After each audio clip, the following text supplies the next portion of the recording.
Okay, um, so we'll notice I'm feeling pretty optimistic that this is going to work during our discussion of belts and pulleys. In my opinion, there's nothing terribly difficult about this, but I think it's pretty interesting how they work. There's some cool stuff about belts and pulleys. We're not going to use them in our project, so this is kind of a bonus topic. But it's something that shows up on the FE exam, the professional engineer exam. So I think it's important that we talk about them. So that being said, belts and pulleys. All right. What if I've got some driving device over here and then some driven device over here, right? First of all, if they're connected with gears, they'd have to be touching each other. And secondly, if they're driven by gears, one would have to go the opposite direction, right? So belts fix both of those. That I can make them pretty far apart. Belts are a little bit stretchy, so this could be a really jerky kind of a driving force, and then it gets smoothed out via the flexibility of the belts. But much like the gears, the omega times the radius is constant. All right, just like it was with gears. The difference, of course, being that they both spin in the same direction. Belt. So this is these are the two pulleys here. And then this is the belt, right? And then, so if it's rotating this way, this is the driver. That means this has got high tension.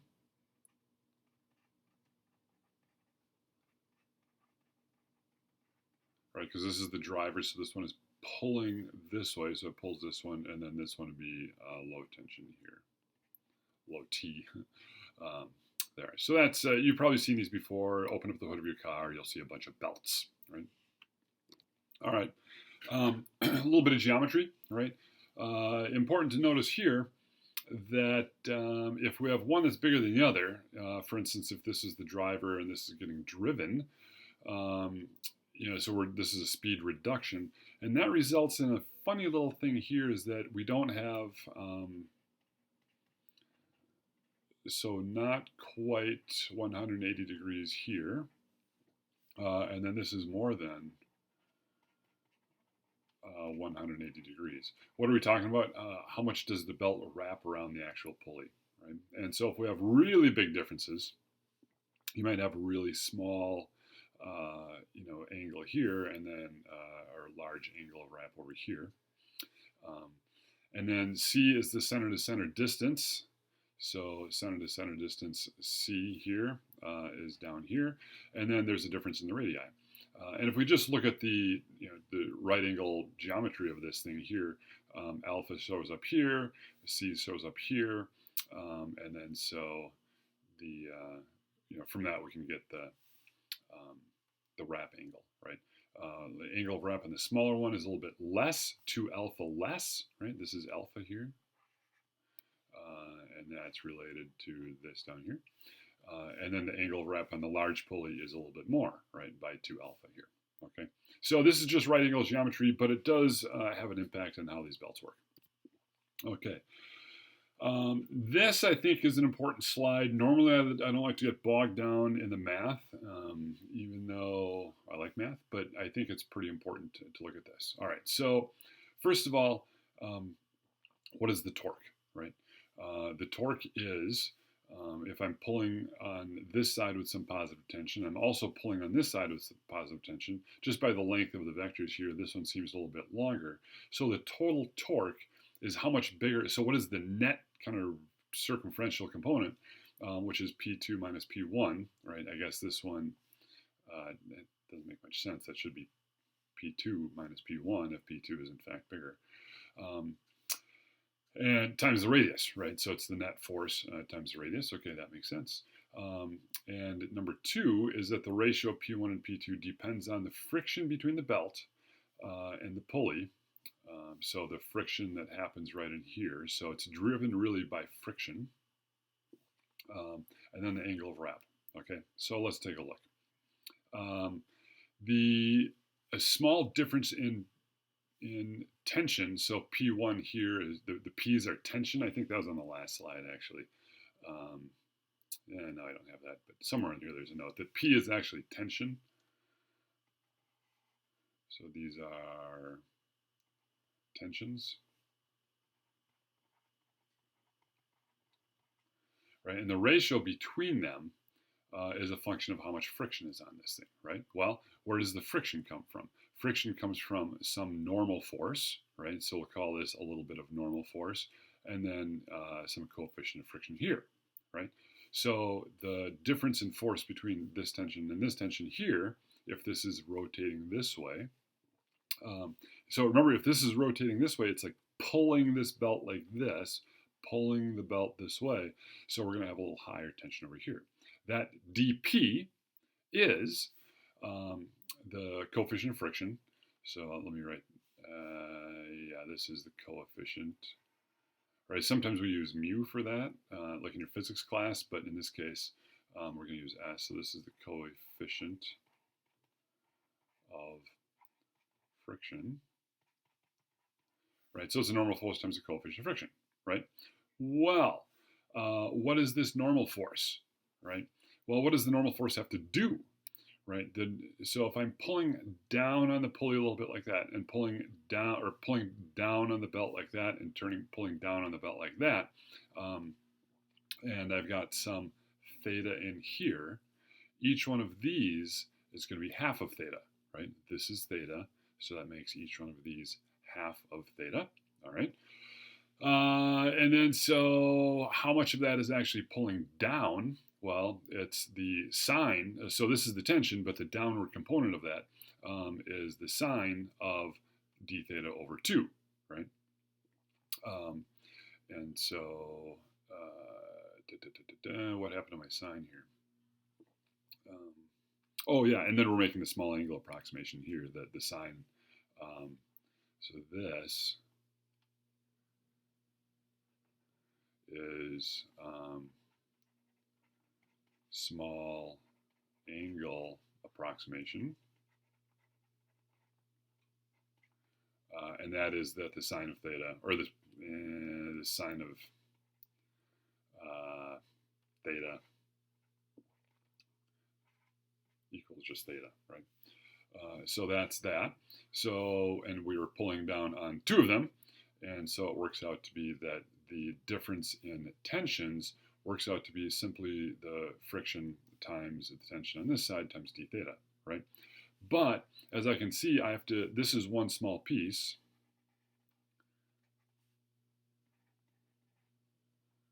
One small piece. Well, that's not working very well.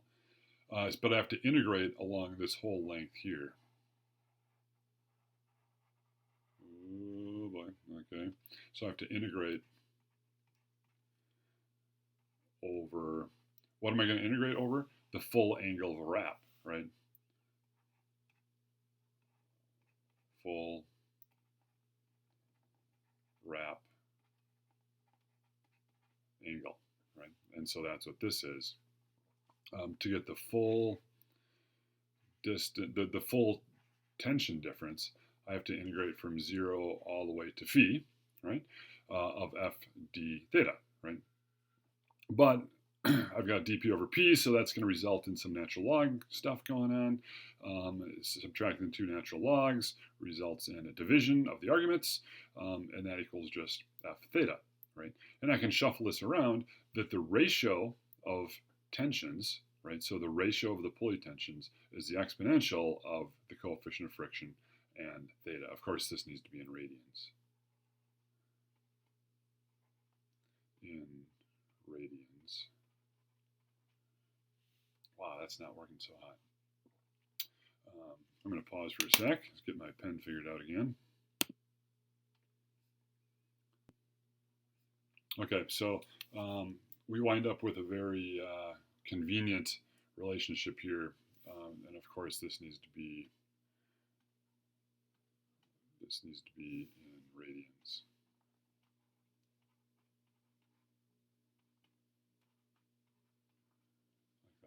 Like that. Okay. All right, so the pen's still not working right, as usual.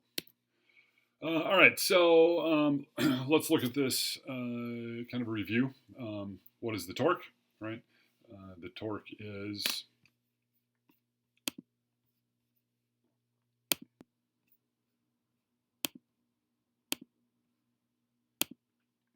The torque is the difference in tensions times the radius, all right? The initial pretension, right? So before this thing even starts to spin, so I didn't really define this. So this is before any rotation. And then so the centrifugal force acts on the belt, creates some tension, right? So we didn't go through and derive this, but this looks just like you've probably done in physics class. That is the centrifugal tension, right? Is the mass per unit length of the belt, so it's kind of like the density of the belt, and then omega squared r squared, right? And that gives you centrifugal force. Now, personally, I believe that centrifugal force is a totally legitimate thing. In that reference frame, it is in fact a force. It does in fact create tension, so there is some centrifugal force there, and it results in the centrifugal tension. Okay, now, once I realize that this is a result of friction, I can say that the ratio of the total tensions, right, which is the pulling tension minus the centrifugal tension, and then the other pulling tension minus the centrifugal tension, works like this. If we're running at low speeds, then we can neglect the centrifugal tensions, and then just go back to that equation that we derived just a little bit before. Right, so this is kind of all the equations you need to know. However, applying them is not always totally obvious. And so here's a picture of a couple different arrangements of belts and pulleys and whatnot. We do want to maintain some tension, right? So in this case, we have a pivot point, and this is some heavy piece of cast iron or steel or whatever it is. And then this is the tension side here because this is pulling. This is like a motor or something like that. And this is just heavy, right? And this provides some constant tension, right? It provides some, and the further you can screw this in or out, which then allows you to adjust this pretension. Similarly, oftentimes, like drill presses or old lathes or stuff like that would have just the motor, right, that's mounted on a pivot. And then sewing machines sometimes work like this. And then so the motor is just heavy and just the weight of the motor maintains that, right? Typical friction coefficients, leather and steel, right, is a friction coefficient of 0.3. And so you actually do still see leather belts in operation. And then rubber on steel would be 0.25. So you actually get a little less friction with the rubber. However, it's much more controllable to maintain this strength, right? So what types of stresses are in the belt, right? We should think about that, and that's always a consideration in your design. Oops, so we have to go back to this. I want to make this my pen. I don't know why it does that to me. Every once in a while it switches up. So what kind of forces are here? We have tension. Can you think of anything else, right? Well, here I've got, it kind of wraps around like this. So there are actually bending. And if we have really strong belts, maybe with wire cords in the middle or Kevlar in the middle or something like that, the bending is significant, right? And that bending leads to a minimum pulley diameter, right? If I went much smaller than this, that radius of curvature, right, which really results in high bending stresses, you remember that from 307, would wear out my belt much faster. So we want to minimize the bending. All right. So here's an example. The figure shows a belt drive with an angle of wrap on the small pulley of 150. Okay, so let's write that down. Phi equals 150 degrees here. It's rotating this way like all the other pictures. Here's an adjustment, right? We can slide the motor back and forth. That's how we pretension this thing. And let's see, the centrifugal force is negligible. That's nice. So we'll know that P2 over P1 becomes e to the F phi, right? We know that since we can neglect centrifugal forces are negligible. The motor has a 4-inch diameter. The motor pulley, so this one here, is 4-inch diameter. All right, so the radius is what I really need to know here. Is R equals 2 inches. All right, and is driven by a motor rotating at 300 RPM. All right, so well that's inconvenient. So I'm going to say 300 revolutions per minute. Times, I want revolutions to go away, and I want radians up here, right? So that's 2 pi radians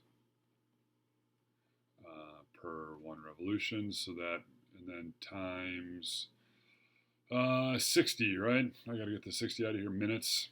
I want to get minutes to go away,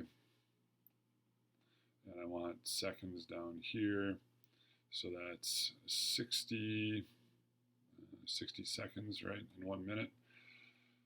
300 times 2, 300 over 6 is 50, so it's like 100 pi, right? 300 divided by 60 is 5, times 2 is 10 pi radians per second, right? 10 pi radians per second, all right, that's much more useful. Do I even need to know that? Oh yeah, power. Yeah, power matters. The belt is flat. It's a flat belt with a slack side tension of 9 pounds. Okay, which one is the slack side tension? It's rotating this way, so it's pulling this one. So this is the high side. So this is the low side here. We have 9 pounds right there. All right, boy, all this now. We haven't even looked up the question yet. What's the question? What is the torque capacity of the pulley, right? So the torque capacity, I know this is going to be torque equals, so it's the high minus the low, so P2 minus P1 times the radius, so I'll be able to do that. How much power? Let's see, W dot will equal torque times omega. Dangerous there that my W looks too much like my omega. And what are the forces acting on the motor shaft? I'm going to have some horizontal, so 9 pounds times cosine of something there. And the vertical forces, and then plus this stuff. All right, so yeah, I think I know basically what I'm going to do. At least I've got a plan of attack. So let's see if we can figure this out.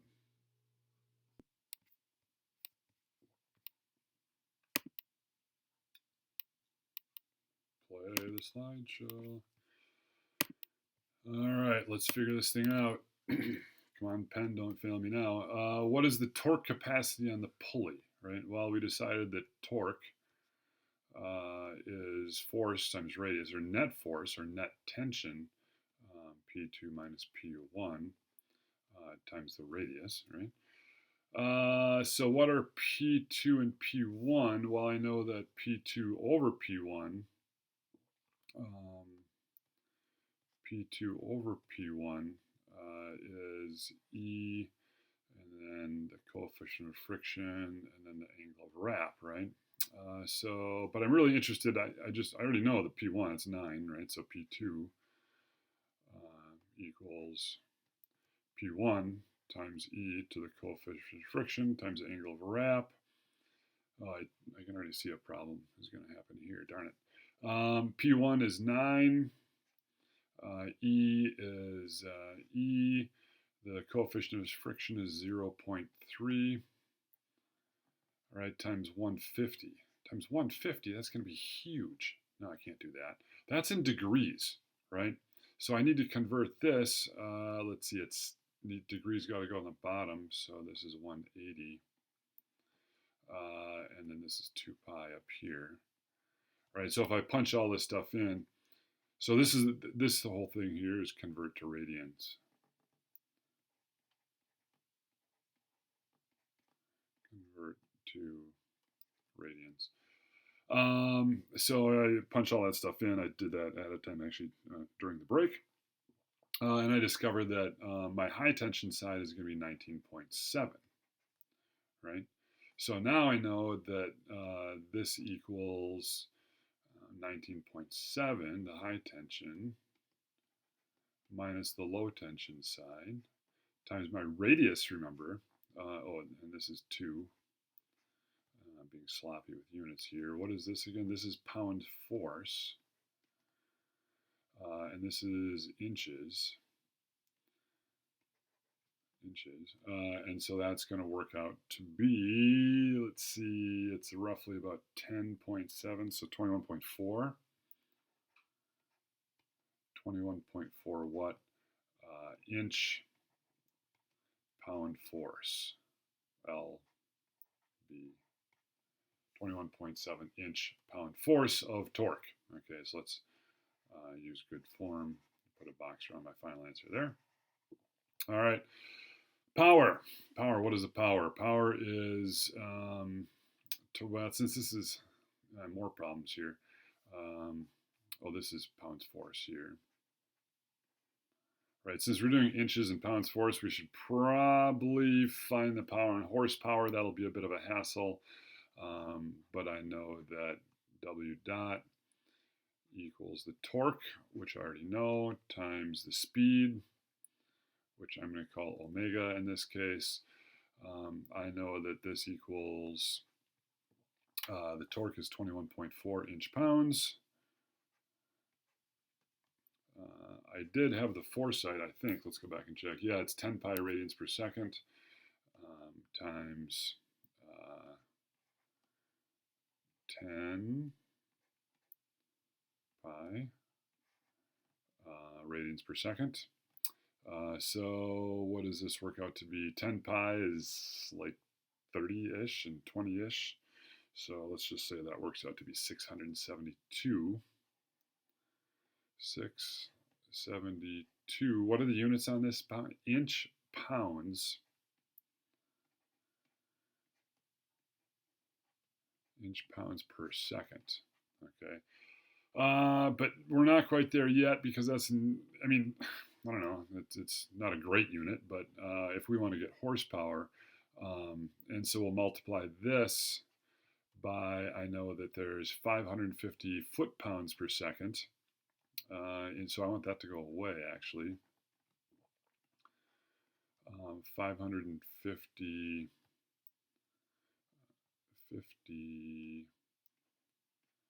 foot-pounds per second to 1 horsepower, right? But now I've got this, I've got feet on the bottom and inches on top, so I need to make sure that this needs to be foot-pounds per second. So I've got inches on top, so I need inches to go away. So I've got 12 inches down here, and to 1 foot up here, and so that works out to be a whopping 0.1 horsepower. Now, if there's ever a dumber unit for power than horsepower, I don't think so. But English units, that's what we do. All right.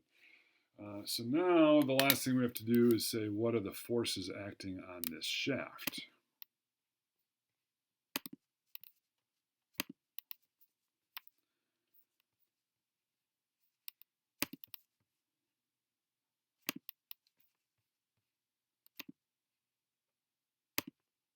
Okay, so excuse the break while I figured that out. Well, this is a little interesting. We've got this pulley that acts here, but we only have 150 degrees of wrap. So this is is that our high tension side or low tension side? Let's go back. That is the low tension side, actually, is the 9, because that's the direction it's rotating. So this is 9 pounds force, and then down here we have a horizontal force of, what was it, 19.7. All right, and then we know that this down here is 30 degrees, right? Because we only had 150 degrees of wrap. So the forces in the x direction, right, will be all of this, but then this cosine 30, so 19.7 plus 9 cos 30. Cosine of 30 is 0.866, so that's about 7-ish, a little over 7. So that works out to be 27.5.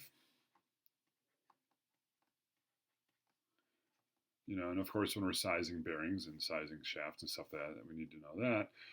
F sub y, I better do this just to be consistent and not a hypocrite. F sub y is just going to be 30 or 9 sine 30. 9 sine 30 degrees, which works out to be, well, sine of 30 is 0.5, right? So that's 4.5 pounds.